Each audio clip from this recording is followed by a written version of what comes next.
best, okay? Rahul is I the know, best. thank you very much. Oh.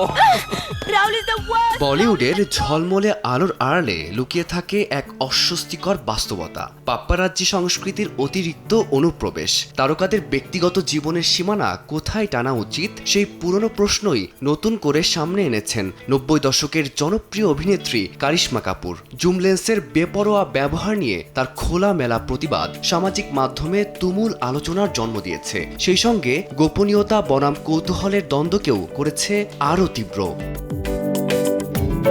সম্প্রতি একটি shooting সেটে হাজির হয়েছিলেন কারিশমা। বরাবরের মতোই হাসি মুখে পোজ দিয়ে পেশাদারিত্বের পরিচয় দিচ্ছিলেন তিনি, কিন্তু চিরচেনা সেই পরিবেশে হঠাৎই ঘটে ছন্দপতন। কারিশমা পোজ শেষ করে উল্টো ঘুরে সামনে এগিয়ে যাচ্ছিলেন। সেই সময়ই কয়েকজন পাপারাজ্জি পেছন থেকে লেন্স জুম করে অশোভনভাবে ছবি তোলার চেষ্টা করেন অভিনেত্রীর। বিষয়টি নজর এড়ায়নি কারিশমার। তাৎক্ষণিক প্রতিক্রিয়ায় ঘুরে দাঁড়িয়ে বেশ কড়া মেজাজে লেন্স জুম করতে নিষেধ করেন তিনি।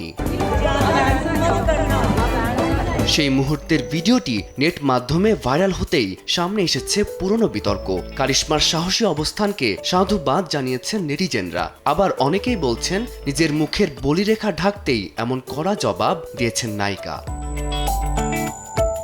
ব্যক্তিগত জীবনের এই তিক্ত অভিজ্ঞতার বাইরে পেশাদার জীবনে বেশ উজ্জ্বল কারিশমা। সম্প্রতি ইন্ডিয়াস বেস্ট ডান্সার সিজন 5 এর টিজারে তার উপস্থিতি অনুরাগীদের মাঝে তৈরি করেছে নতুন উন্মাদনা। ফারদিন মাঝার, সময় সংবাদ।